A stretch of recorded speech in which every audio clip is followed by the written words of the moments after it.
Happy Wednesday, everybody. No, I no longer wear Chipotle. Got the shirt on. Thank you very much for joining us here for the Ravery Sports Podcast. It's Wednesday, so we thank all of you for joining us here. All of you that are on our Twitter feed, all of you on our Twitch channel, all of you on our YouTube channel, especially all of you on Spark, especially you right now that are watching on our Twitter feed and on our Twitch channel.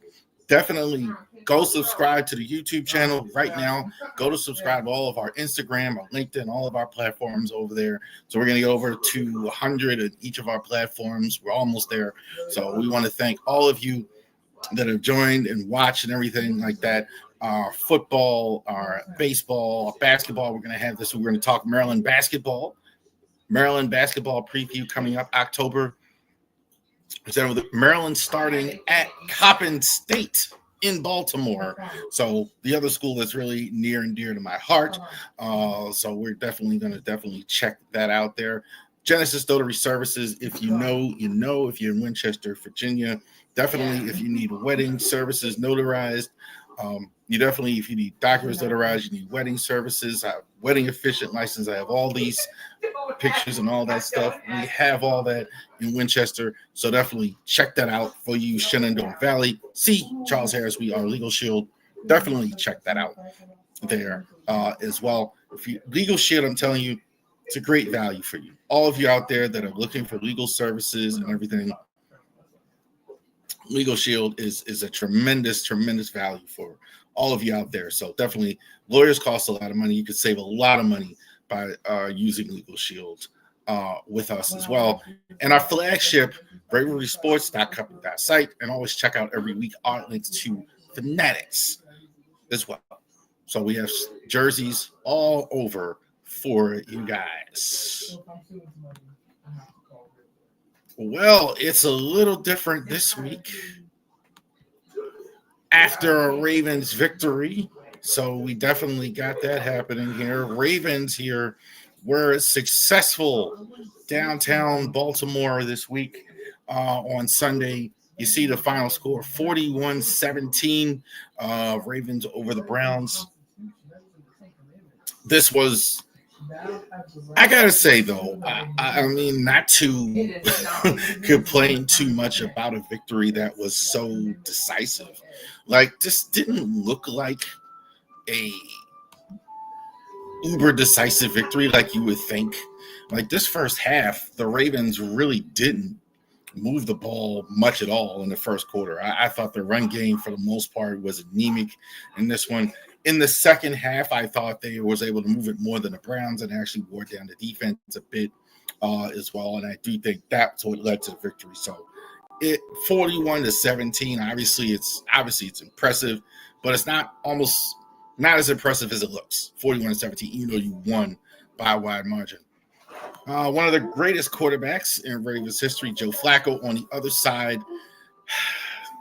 Flacco, it's just time for him to retire. As much as we love Joe Flacco as Ravens fans, bringing us to Super Bowl 2013, 25 for 45, 199, 1 TD, 1 interception. It looked worse than that. It looked worse than that. He can still, with time, throw the ball downfield. I think that's why he's in the game and obviously he's been in the league so long, they have two rookies backing him up. So he understands what Stefanski wants to do. But he was never the most mobile. He certainly doesn't have great mobility. He certainly can't throw the foot. I mean, he certainly has trouble getting off like quick hits and things like that. He can still throw that rainbow. He's got great arm strength. But I think it's definitely time, if I'm them, want to look at Shedeur Sanders or Dylan Gabriel and see if they can start for you. Because there was never a point where I was looking at this and saying, well, Joe's really going to be a threat here. Quishon Jenkins, fresh from college rookie. This one, I'm going to put that there, as a matter of fact. So I wasn't sure he was going to play. He just signed here recently as well. So I'm pretty sure he was going to be on a pitch count playing in his first game. 61 carries. There's rookie. 10 carries, 61 yards. Jerome Ford really hasn't given him anything. I thought like Jerome Ford would be giving him more yards because he was kind of like for years in that the second back, a decent second back, and really hasn't done much at all for them. So it looks to me, even in bursts, this is going to be more and more of him.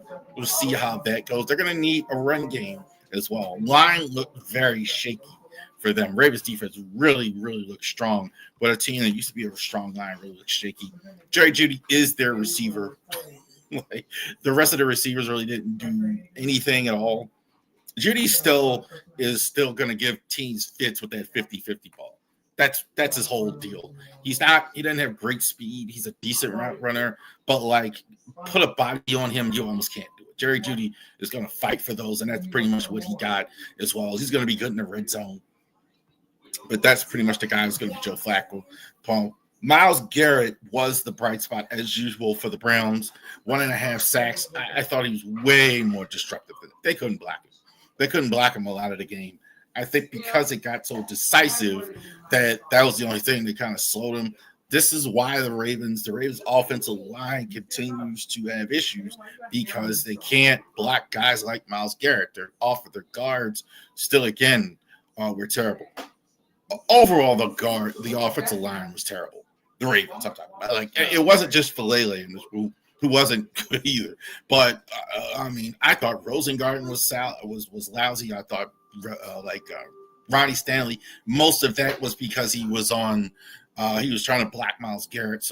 But they were as a whole like Garrett was just having big day. Lamar 4 touchdowns. 19 for 29, 225. That was a typical Lamar performance. Very efficient, good percentage as well. Lamar is seeing it this week. I saw it all over social media. Highest now percentage ever of any quarterback in NFL history. Now leading all NFL quarterbacks in all time in rushing yards. Not bad for a running back. I think he's been fabulous so far. I think like it's quiet with all the other stuff we've been talking about. He was fantastic. What wasn't fantastic was him in the run game, and this is like a shocking stat here. Derrick Henry, 11 carries, 23 yards. That's all Derrick Henry got as a running back, and they really didn't do much in the run game. I mean, that was about as bad. And again, I'm pointing to the line for the same thing. They couldn't. Even Derrick Henry couldn't really get going. He did have a fumble in this game as well. They were able to recover, so it wasn't bad. So Derrick Henry, who went like a whole season pretty much and change with no fumbles, has had two straight weeks. Still not too worried about Derrick Henry as well. But the run game was really anemic. You're going to have to run the ball for sure in this next game as well because you're going to have a real quarterback that you're going against. Mark Andrews, I think production has dropped. I think in part because of Zay Flowers. Zay Flowers, I think, is going to be your guy. Definitely as well. He was fantastic in this football game. I thought he was the guy. Once again, not so much in the red area, in the red zone all the time as far as that red zone threat, lack of, but definitely in the middle of the field. Definitely, I thought he was a guy that was carving up the Browns defense. I thought was very good running routes, definitely using the motion, putting him in the slot, putting him in different places. Very difficult. Teams are finding it very difficult to contain. Teams are finding it very difficult to contain Zay Flowers in this one all season. Though teams have had difficulties containing him as well. I'm putting the other graphic up here. It's not even here. Oh, it's the sound triggers the national praise prize. Yeah, I knew it was going to do that. So we're going to talk about Roquan Smith here as well. Roquan, I thought also too was fantastic in this game. Roquan, I think it was 15 tackles. I'll put this up, but I'm not quite sure. Roquan had 15 tackles. Matabuke, I think. Roquan had 15 tackles in this game. The whole defense, I thought, was really, really outstanding all the way through this one.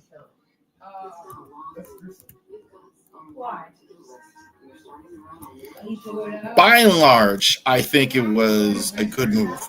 I definitely see, though, in this one, it's interesting. I keep getting on the line, but definitely Teddy Buchanan absolutely looks like that he's going to go ahead and start for them going forward. So it's definitely less of Trenton Simpson. He hit the bench. There it is, 15 tackles for Roquan. I'm using a lot of those this week, so that's why I had to mismatch there. But 15 tackles for Roquan. That looked like the best of Roquan Smith I've seen in a while. I think people have been a little hard on him. He's been good, but that was dominant performance. That was what we're looking at. That's the guy who was all over the field. Tackles for loss. He had like 3 tackles for loss behind the scrimmage. Had a tackle putting pressure on Joe Flacco throughout the game. Really laid some heart. I mean, he was just terrific. Matabuke had a sack. He's definitely providing the pass rush. We did get an injury. Kyle Van Noy is probably going to be out for a couple games, so you're not going to have Kyle Van Noy. So it's going to be a good opportunity for Mike Green. Now, keep this in mind with the Van Noy injury and actually switching to Teddy Buchanan, which that's when it looks as far as the depth chart. So now you're going to have 3 rookies starting on defense. You're going to have Mike Green.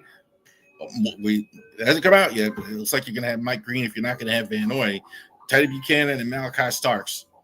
Interesting to see. Lots of talent, but you got 3 young guys really starting there as well. So there's the score. 41-17. Ravens all over the Browns in this one. So, but I do wasn't as impressive as it looked. I think it said more about the Browns that they had all these issues here. Browns just don't have any offense, don't have a quarterback really definitely past his prime. Defense, I think, was okay for about a half, but the Ravens just too strong and pulled away. Also, too, this Ravens receiving cores, I think it's just fantastic. This one. That was really taken away from me. I can't remember us ever having receivers as a whole this good, not just Zay Flowers, but you talk about DeAndre Hopkins, Devontae Walker, great in the red zone. These guys know exactly what they're supposed to do, so definitely is going on. So we got a bigger challenge this week as we're going to play on Monday Night Football. The Detroit Lions.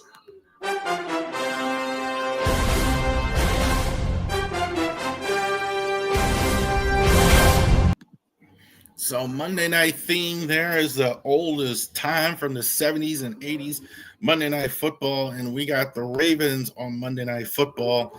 No, we don't have Howard Cosell and Don Meredith and those guys. We're going to have Joe Buck and Troy Aikman calling this game, and I think this is very pivotal for both teams.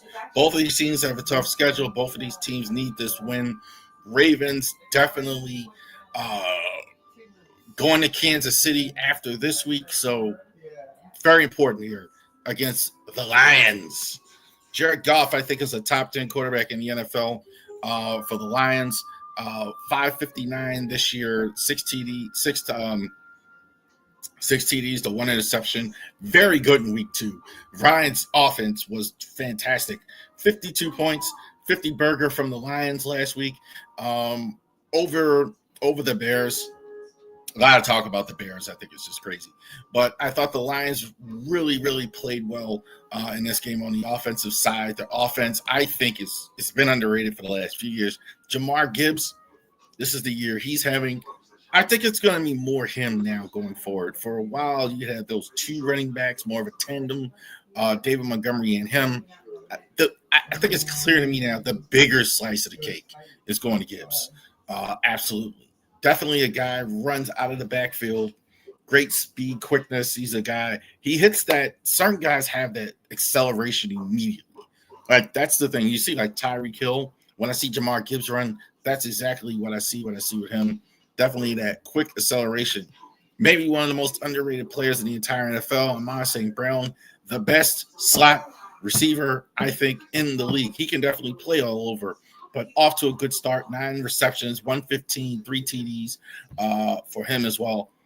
Clearly, I think this is Goff's favorite receiver very consistent hands, very quietly does stuff too, kind of like Terry McLaurin in that sense. You look at the stat sheet, it's like, man, this guy's got like that's the type of player he is. Kind of like Marvin Harrison, except like just quiet, not a whole lot of bravado when you see him, but very quiet. Also, to Jameson Williams on the other side, the former Alabama draft pick, got extension recently, growing right before us. He also had 100 yards last week. Watch out for him. I think this guy is one of the better defensive players in the entire NFL. Aiden Hutchinson has been fantastic as well. 1 sack. They had better put 2 guys on him all night long, or you're going to have a big problem. This guy is going to blow up everything. He's very good against the run. The pass rush with him is obvious, but he's very, very complete. Not blazing speed, but very complete, very, very, very good as well. So Aiden Hutchinson, really solid. Lamar, so far this year, 434 yards passing. These are passing yards. 6 touchdowns. Lamar's been really good. I thought the yards haven't been super duper in these games. I'm not at all worried about that. This is typical, very good Lamar stuff. Been fantastic. 4 TDs in that last game. I thought this was all some of these passes downfield. He's gotten so good now throwing the ball downfield with accuracy. He's really, really improved that since his rookie year. I really think that's been very impressive as well, because that's really all he got in the last game. Really, those really impressive passes downfield to Howard, to Flowers and Hopkins, etc. So good stuff from him. Derrick Henry, which is totally missing action this last game. So I definitely expect Derrick to have a chip on his shoulder in this one on Monday night, because he did struggle doing anything. That was the most I've ever seen that combination struggle. Browns were really determined to stop the run. You're for sure going to see it on Monday night. That's for sure. You're going to see 9 and 10 run stop fronts all night long. So it has to be Lamar throwing the ball more. You have to get a chance to get Henry to get him. I would recommend definitely get him in the flow of the game early. Don't, get him in the flow of the game early. I don't want to hear that stuff from John Harbaugh on the post game. Well, that's how the game went. No. Get him his touches. Every time Henry gets his touches, 20 plus, they do not lose. He needs to get 20 touches. I think that's a thing. Nice to see Keaton Mitchell in there as well. We haven't seen Keaton Mitchell yet. He's been on 2 weeks straight on the inactive. So that would be cool.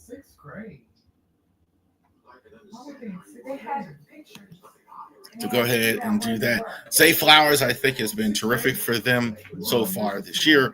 14 receptions, 218 yards, 1 TD. Their whole receiving core, I think, has been great. I mean, the wide receivers, I think Rashad, still not a lot of catches, but I think he's also looked good. DeAndre Hopkins, obviously, with the touchdowns. Des Walker with the touchdowns. Tylan Wallace and Western know their role. I think if there's anything, it's kind of hurt Mark Andrews. Andrews, I think some of it is, well, one, he had some drops in that game. I mean, there's no way to slice it. Delpit actually knocked that ball out in the end zone, potential touchdown. So he's got to take care of that. I do think also, again, I keep going back to the line, but the lack of that, they've been staying in the block more. I've been noticing that. They've been staying in the block more on the offensive line. So he hasn't get a chance to go downfield as much and get in the flow. The other elephant in the room is that these are better receivers now. It used to be just him and Lamar. All right. You got Flowers, you got all these good receivers, all these other toys that Lamar can use. So that's it. So about that. The receiving core has been fantastic. Matabuke with 2 sacks. He has been the pass rusher so far. So we haven't gotten as much so far from Owe. Owe was a little better in the last game. We got the Van Owe injury. We're going to see more of Mike Green. So hopefully Mike Green can come in and actually hold on to this starting job. Again, I'm assuming he's having it, but I've got to tell you, I think probably it is possible that they start Tavius Robinson in this game, simply because I think because of what I said with the rookies and all that. And Tavius got a lot of snaps in this one. Tavius got a lot of snaps. So it'll be interesting to see that as well. X Factor, 2 guys that may not even play. I don't have a report because of the Monday game. They didn't practice today. Ricard John Harbaugh said it's taking a little longer. This is having a big impact as well. So we're definitely rooting for that. John Alexander didn't play last week either. I'm okay with that. With the depth you had, I think it looked better. Wait till he's completely healthy. He's missed a lot of time in camp. Wait till he's completely healthy. I'm sure they'd love to have him on the field, but I think even if they get him on the field, it'll be a pitch count. So,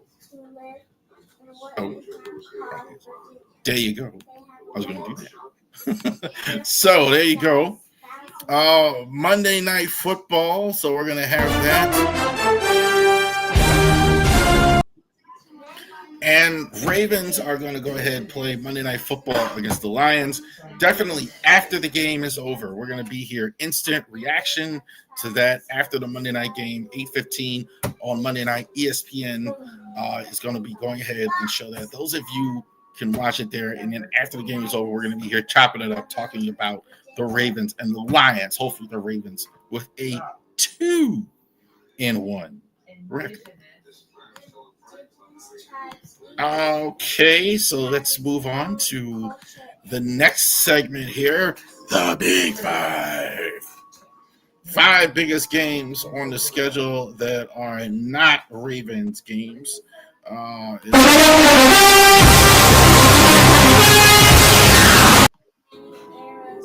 biggest games that are not Ravens games on the schedule. We'll go over that. This week is a little different than last week, so these schedules are this week's a little different. Every week's different, obviously, but bigger games I think we had last week. I think the slate of games is interesting as well this week. Last week, Atlanta and Minnesota. I'm not sure about either quarterback. McCarthy did get hurt in the game. They're not going to have that as well. Solid. I thought both quarterbacks are. I thought Penix has been solid, but I'm still waiting for that big game as well. In this game, they ran the ball. I think just they couldn't get enough offense, Minnesota, to actually win the game as well. I thought just McCarthy, I thought was the biggest problem there as well. Seattle and Pittsburgh, that's DK Metcalf's first game against his old team, Seattle. So the week before we got Aaron Rodgers. This one, we got DK Metcalf. And this one, Darnold, I thought was solid. I thought Darnold, I think is not bad. I think like every time he plays well, I hear a lot of, well, it's been good for a while. I mean, he was really, really good last year. The Steelers defense, you got to worry a little bit, I think, for them if you are a Steelers fan, because there's 2 straight weeks you didn't look good, right? The Jets chopped you up, but you won this week. Donald pretty much had a big day on you, so it's a little bit of a worry as well. I think both teams are kind of where I thought. Like they're kind of marginal playoff teams so far. Biggest game on the schedule, the Super Bowl rematch, the Chiefs and the Eagles. I still think the Eagles right now are the best team in the NFL. The Green Bay argument people are making, that's kind of like why I kind of like Philly, because they are better without looking great. They've won 2 games without really playing, I think, anywhere near their best football. So I definitely think about that. Typical game for that as well. Green Bay defense is fantastic. I think it is a case 2 weeks winning, looking like the best team in the league. Not really anything bad about going to Green Bay and losing. I think they'll be fine. They just got to keep Jaden Daniels healthy there and put some respect on the name of Baker Mayfield. Baker Mayfield is getting it done. Tough road win against an AFC team. So respect. Sorry. Baker Mayfield. So Steelers, Squealers, and the Patriots this week. Squealers actually going into New England, I think, into an enemy territory. So this was, for years, these were 2 of the best teams in the AFC. Now it's a whole new. Mike Tomlin is still there. Mike Tomlin is still there going against New England as well. Interested to see what we have here. I think this will be both defense I thought would be better than they've been so far this year. So I don't know if these 2 teams will turn around. Aaron has kind of been what I thought. Some positive plays. He's going to score some. it's been interesting. Kind of the same. Drake May, this young group of quarterbacks was still kind of waiting. Penix, Caleb Williams, Drake May. Not sure. I kind of thinking that the Patriots play with more urgency as well. I'm still a bit of a believer in them. I think they'll be decent here. The Steelers, that defense is still way off as well. Something definitely looks wrong. So I think the Patriots take advantage and actually get the win. Biggest game, I think, on the schedule in terms of playoff position and all that at the end of the season, the Rams and the Eagles. Eagles, I think, have actually played their best this year so far. You should have voted against the Tush Push. For those of y'all out there complaining, too bad. Y'all let it in there. Let them go. They're going to keep running it, and they've been effective running it.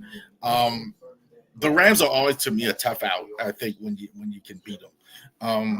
I do think the Rams are – I don't think this is a great matchup for them. I don't think the Eagles is a great match for a lot of teams, but I don't think this is a great matchup for them.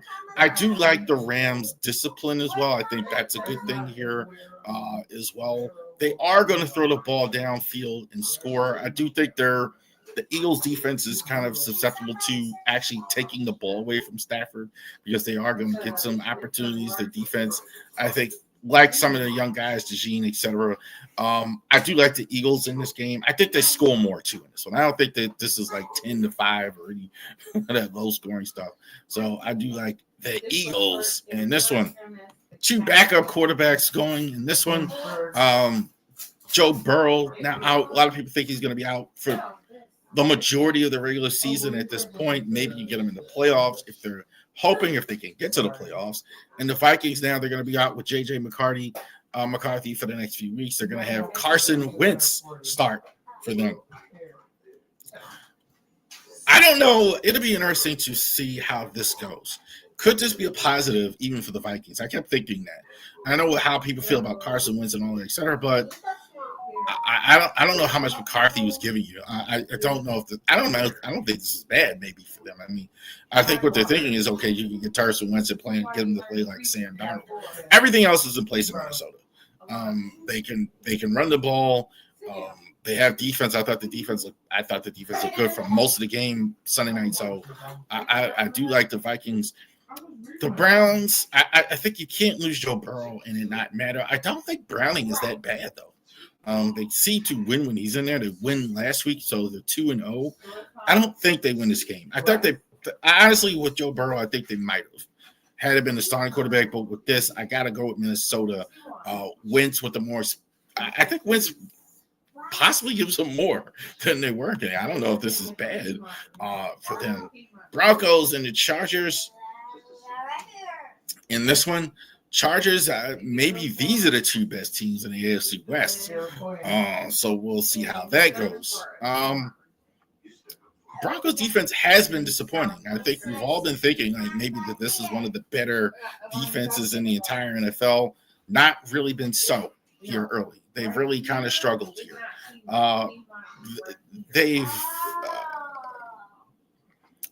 It's a bit of a surprise. I think, again, waiting on these young quarterbacks, another one, Bo Nix, kind of let's go. Let's see a little bit more. It's kind of in the middle. Kind of don't know where to put him. They've scored some point, but let's see. I want to see a good Bo Nix performance where he goes and puts on his shoulders. I tell you what, we have seen that from Justin Herbert this year. Justin Herbert's been really, really good 2 straight weeks. He was good against the Raiders, good against the Chiefs. So they can go 3-0 in the division in their first 3 games here. So this is big for the Chargers if they can go that, especially the way the Chiefs have looked and the way already having division wins. So I do like the Chargers in this one as well. It's hard for me to go again. I just know what I'm getting from the Chargers. That's always good. I know exactly what I'm getting Chargers. They're going to run the ball. They run the ball. The offensive line is really good, even with the injury they had to Slater. Their defense, I think, has been fantastic so far. So I definitely like the Chargers in this one. And Monday, and I don't know, this is Monday. The Raiders are Monday. But the Cardinals and the 49ers in this one. And again, Cardinals, let's go. Let's go, Cardinals, in this one, because this is your opportunity here to go ahead. Both of these teams are 2-0 here to start. So this is kind of good way to go ahead. I mean, the Rams, I think, are still going to be favorites regardless of the outcome here. But a 3-0 start and a good division win, I think, is going to be good for either team. Cardinals should win this game. This is the type of game that you should win. Murray absolutely off to a good start here. No Brock Purdy for the Niners. I would say we all saw it, though. Mac Jones looked good in his game. But playing New Orleans, I don't know. Not sure yet. Not really know them yet. But played well. So definitely. But I got to go with Arizona. I think they're the complete team. A lot of injuries in San Fran. But I can tell you this, if they can win this game, they're 3-0 despite all their problems, all their injuries. Brock Purdy is going to be back for them. So we'll see. All right.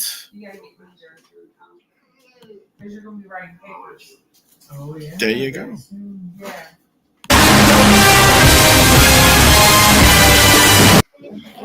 Big 5 biggest games on the schedule that are not Ravens games. So definitely I invite you to check out all the games like I am this weekend as well. So definitely check that out.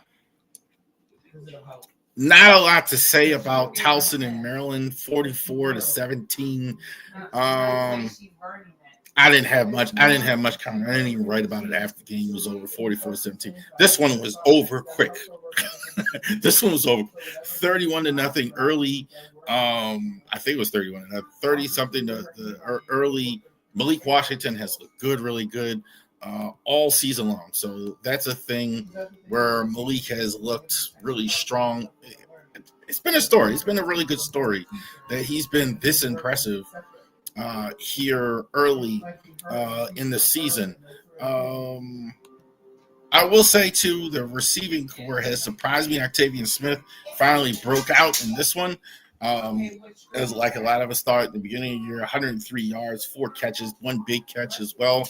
Shalik Knox, I think, again, though, has been impressive. 79, 4 catches, 79 yards. I think he's your number one receiver, I think, through 3 weeks. Now, we haven't played now. We're going into the Big Ten. I am so hoping we get Billy Edwards to start this game. It may not happen because he's still been hurt. I mean, he went there to be the starting quarterback. He has missed some games. He's been injured as well. But we'll see how Billy Edwards, if he's able to play. I think he's a little closer to playing this week. And definitely, I'm sure he wants to play in this game. So it is Saturday at 12 o'clock on Peacock. So definitely keep that in mind as well. But this is must-see TV, I think, here. Terps have a shot to go 4-0 for whatever that's worth. Your Big Ten schedule is not as tough as it's been. I'm going to say that one more time. You don't have Michigan. You don't have Penn State. You don't have Michigan. You don't have Ohio State, etc. So despite the fact I think they're a little bit less of a team than maybe they were in recent years, your schedule is not as taxing as well. UCLA fired their coach, and maybe there's something more here. If you can win this game, I don't think they will. I'm hoping they will, but we will see about that as well. Saturday at 12 o'clock. All right. So let's get this going.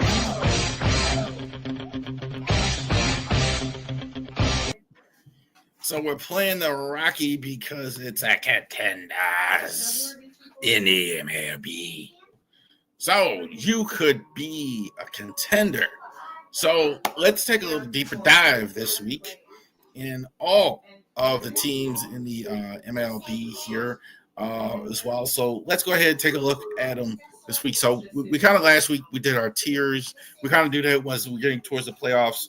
So we'll take a little bit more of a look at teams here as they get closer to the playoff round, which I'm sure the Orioles won't be in. These teams are out of it or pretty much out of it. Tampa, I think, is the closest as well. Tampa's not getting in. Orioles are eliminated, not getting in. Angels not getting in. Guardians not getting in. Royals not getting in. Sacramento not getting in. Twins not getting in, and White Sox are just terrible. White Sox are really, really bad for a couple of years. This is really bad. It's almost sad to see what's going on with the White Sox. So those teams are already eliminated or practically eliminated. The Rays may have a sliver of hope, I think, but pretty much we're counting these guys out. All right, so let's look at who's going to be in the playoffs, possibly or probably. Blue Jays. I think at the beginning here I said with the Blue Jays, everything had to go right for them to win. Everything had to go right. And that's pretty much what's happened in Toronto. Bo Bichette, even though he's been on the shelf lately, he's been really good. We know how good Vlad Guerrero is. George Springer has been really good for them, even though like maybe he had to have one more good year. He did. So they've been really solid, I think, in a lot of areas. There's the best teams as far as bat to ball and in baseball. The batting average, I think, is the best. I think they're very, very good defensively as well. I think so. They're solid in all, and they're solid in several areas, which is why they're winning the AL East. I think their pitching has been really good. They Gosman, Bassett, and Barrios, not mega studs there, but a good solid rotation. They've had that for quite a while. So I like the Blue Jays. I don't know. I don't know though if they go further. I don't know if they can do this in the playoffs. I'm just maybe for no good reason, just a little skeptical of them in the playoffs. The Yankees. The Yankees kind of are, I think, what I've kind of always thought like all season. You got Aaron Judge, who could win the MVP again. He's been sensational. The only thing that went wrong for him all season is he had a little bit of an injury. He had to DH a couple games. He's fantastic. Max Fried, I think, is still certainly in the Cy Young conversation as well. Carlos Rodon has been really good for them. They lead the league in home runs. They kind of are what they're going to kind of go as far as Judge can pretty much take them, and their starting pitching can take them. The bullpen has kind of been not great at times.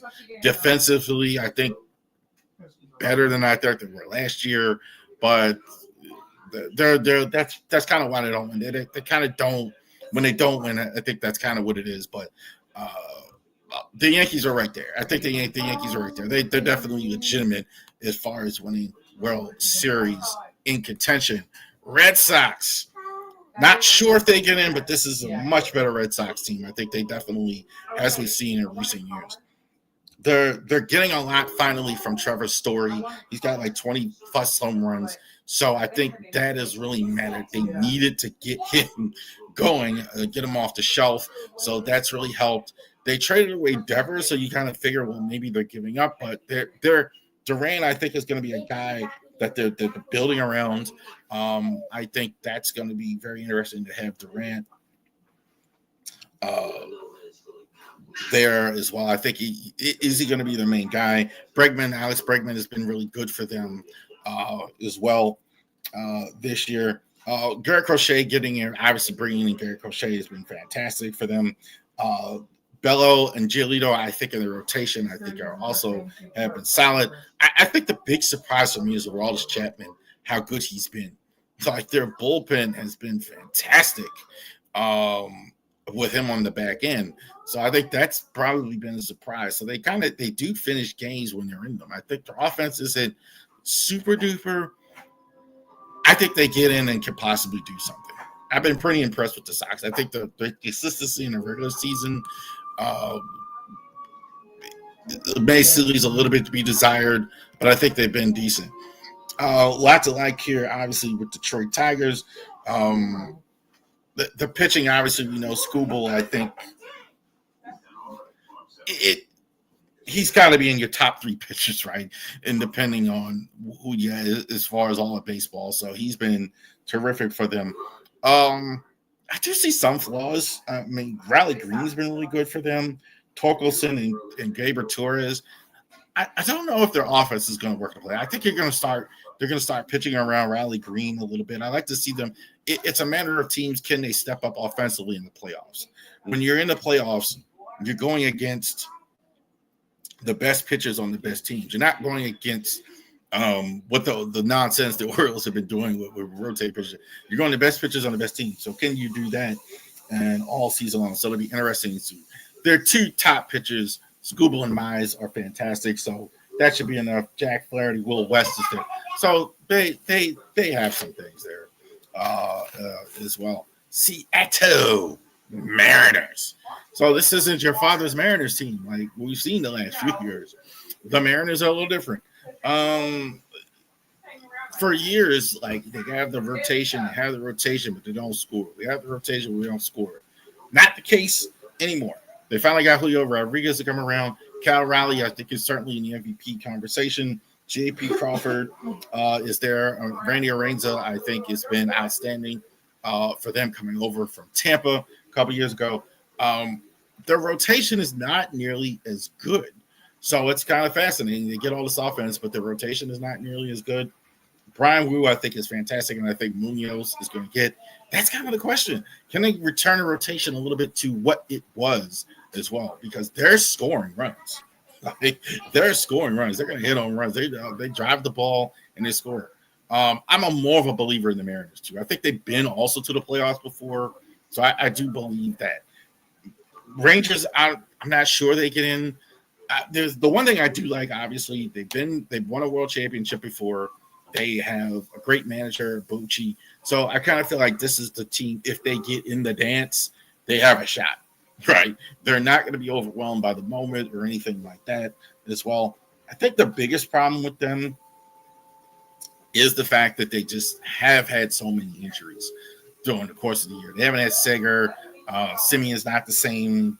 Garcia, Daniel, Langford, Wild Langford, etc. As well. They're defensively, they're very, very good. So that's also a thing. So they're fundamentally sound, which is really good. I kind of do like them in Seattle. I'm really a believer in them if they actually get there because they're fundamentally sound as well. And I do like the manager Bochy as well. I don't know if they get in because they've really been up and down this year. Because of all those injuries, I think is that. The Astros really even shouldn't even be here. This is a heart of a champion. This is another team that's fought hard all season. Altuve, I don't know what he's doing there in the outfield. Frankly, he should be at second base, but he's been decent still. I mean, I think it's actually helped his offense some. I think that's possibly the reason. Pena, I think, has been good for them. They've had Christian Walker as well. At the top of their order, Hunter Brown and Vasquez are. That's about as good as you get as far as a 1-2 combination as well. So they've been really good. Josh Hader at the back end. I don't think the depth is there. I don't know.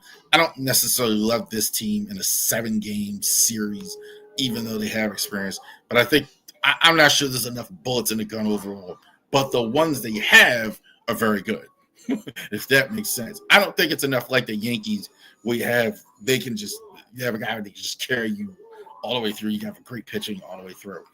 NL, let's go there. Teams that are practically eliminated. Marlins, Pirates, Braves, Nationals, Rockies, Cardinals. Cardinals still have a snowball's chance, but I think they're pretty much eliminated as well. Phillies. Philadelphia. Phillies are, I think, the offense. They have two of my favorite players in all of baseball, Bryce Harper and Kyle Schwarber. I think that's a lot. I think these guys are really good. They've really been there before. They got Duran from the Twins as the middle of the year as a closer from the deadline. So that's really worked out for them. The starting pitching the names are a little different. So you got Sanchez, Ranger Suarez, Zach Wheeler is still coming back from injury. Nola, not quite the same. I'm still a believer. This is clearly the best record in the AL and the NL East. There's a lot to like in Philly. Phillies, I think, are a really good position. I think to get to the NLCS, they're good. Mets. They had a big slide. I think they have won their last one or two. So I kind of just feel like they just never have put it together. They're just inconsistent despite all they have. You got Soto, you got Pete Alonso, you got Lindor, Brandon Nimmo, you got an old friend Cedric Mullins there. So they're going to hit. I'm surprised that Cedric Mullins has been, not Cedric Mullins, Clay Holmes has been such a good acquisition for them. He's been really good starters. They have had trouble with their starters. That's kind of hit and miss this season. And I do think Diaz getting back to form is going to help. I don't think they want to. I don't think they're going to. I don't think you're consistent enough yet. I don't think Soto is consistently good in the playoffs. So I think they get in, but I don't know if they're any farther than that. This is a team. I'm sorry, the internet was messed up last night on the open mic. I really want to talk about the Brewers because this is the best team, I think, right now in all of baseball. Best record in MLB, just clicking on all cylinders. Christian Yelich, former MVP, is having a season. Jackson Torino is really good. And I think Freddie Peralta is really in the Cy Young conversation. Check. I think this team, the concern I have with the Brewers is they haven't been there before. So this is uncharted territory for us watching too. Like, we haven't had a really good Brewers team as well. Teams aren't as dominant this season. I think there's a lot of flawed teams. I think the Brewers have had the best regular season. I don't know if they win 100 games. They're going to win the most games, I think. I don't know if they win 100 games because we only got like a week or two left. But they'll win like 90. They're already at 90 wins. They'll get to 97 or something like that at least. So the Brewers, I think, are really good. Can this contain in the playoffs with the Brewers as well? Reds, yeah. Every time I've read, I try and write notes and have more than De La Cruz, but De La Cruz, like that's about my highest excitement level with this team. Spencer Strider, Bray Singer's been really good for them as well this year. Zach Lytle, I did want to mention Emilio Pagan out of the bullpen, not bad. But they're about a 500 team. I don't know how far they get. This team should be above 500. Now, the offense just can't be consistent enough as well. And Tucker, they may not have. That's going to kill them. They can't survive that as far as winning a World Series if you don't have Kyle Tucker in the playoffs. With the extent of his injury, Michael Busch, Happ, Darby Swanson. I see him like hitting seventh. Come on, man. Gotta give him more. They may have the rookie of the year, I think, on the mound. Cade Horton, Matt Boyd. The rotation is good. So they're going to get good starts every night, but they're just, come on. Got to be better. Got to do better. Here's a team that's definitely got to do better. I don't think this is as bad as the Dodgers fans think it is. Ohtani, Betts, Freeman, Muncy, Hernandez, Edman, Pitt, we know. Offense is just top shelf across the board. Starting pitching, I think, has had some issues. They're relying more on Kershaw than I thought. But Snell, Glasnow, you get them in. Their bullpen is going to kill them or save them. They just, if you can't get Tanner Scott and Turan and those guys to pitch as well in the postseason, you're just in big trouble. That's period in the story with the Dodgers. I mean, defensively, you could argue, but their bullpen is going to. They can win the World Series if you get better start the bullpen. If it goes like it's been going, you're going to lose too many games and give away games. A few more. San Diego. Padres, I think, are the team I wanted the Orioles to become. That's definitely not happened here because they went out and developed those young players and spent a lot of money. So that's definitely the case. We got our teams: O'Hearn, Machado, Mariano. They're scoring runs. I think they actually didn't score as much as they thought until actually the trade deadline, which is really picked up as well. They got Darvish back. They have Cease there as well. I think they might be better than Dodgers. I actually like them in a playoff series against the Dodgers as well. I'm just so impressed by what I've seen, and I'm telling you, they have the opposite of the Dodgers. That back end of the bullpen, Mason Miller, and Suarez, fantastic. Like the Padres. I think if they can get enough offense, they can get it. Diamondbacks, for being here, I'm going to give them a hand clap, considering all they've been through. That's saying a lot. Losing Corbin Burns, losing a bunch of their guys, losing. They're supposed to have this great rotation. They've had a lot of injuries. Offensively, I'm not uber impressed outside of Monte and Corbin Carroll. They're that may or may not be enough because they're really good players as well. Brandon has been really good for them. Zach Allen, kind of the same. Germano Paramo, I think I got that name right. I'm trying to say it. Really good emerging shortstop for them as well. The Diamondbacks getting here, I'm impressed. Considering that, one more, the Giants. I like them in the future because I do like the Devers trade. I think that's really good. And I do like their rotation at the top. I mean, it's hard not to like Robbie Ray and it's hard to like and Logan Webb as well. The offense, I think, is getting better, but I don't – if they can get in, and I'm not sure they get in, I think they're about mid. It just seems like there's something missing from every time I see them. I think there's like this. So there you go. There's the field. The contenders in the playoffs. Yeah. So there you go. They're the playoffs contenders there as well. Definitely check that out. Orioles Report. Let's knock this out here. Orioles Report. Gary Sanchez sent on a rehab assignment. Again, we got like 10 days left. I don't know. Just get him some work in, I guess, for the offseason. I don't think there's almost any chance that he comes back. I'd be shocked if you saw Gary Sanchez in an Orioles uniform in 2026, unless it's as a manager and he retires as well. Colin Shelby on rehab assignment as well. So Orioles went ahead and did that last week. Tyler O'Neill is reinstated from 10-day deal. Sent Daniel Johnson to Norfolk. Man, I've had a lot of guys come in and out as well. So definitely that's a thing there as well. Skipping one, Dylan Carson Ragsdale is going to go down to it's been DFA'd. Terrible in his start. Usually like they send these guys down so fast, so I'm usually like, but man, he gave up like 8 runs. He was really awful. Bad news with Suarez. I think they were kind of hoping that he could kind of just make it to the end of the year so they feel about this year, but he goes on the IL again here at the end. So that's not good. Recall Dylan McDermott from AAA, Chance McDermott from AAA, and Jose Castillo, not the one we know, the other one from the Mariners as well. Yamir Hidalgo also too was recalled. This surprised me when I saw Ellie Rutgers going on a rehab assignment. I thought they were just going to pack it in with him for the rest of the year, but he's actually going to go on a rehab assignment, just going to try and get back on the field. He's another one. I think they're just trying to get him some trade value.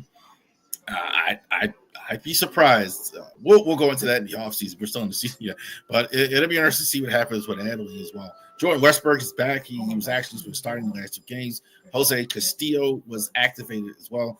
Grant Wolfram was sent DFA, and again, Emmanuel Rivera was DFA'd.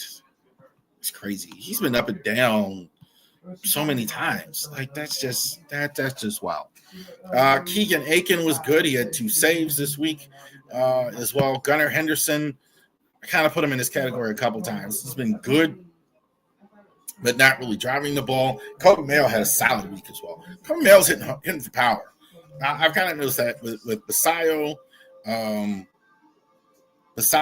Mayo, and Kowser. Average not what we're hoping for, but they're hitting home runs. They're hitting the ball over the fence. So that's what they're definitely doing. He's got like 9 home runs, so he's been good as well. I thought he was over 300 this week. I thought he was really good.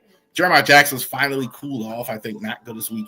Mounties here simply because his playing time is diminished. Another guy next season.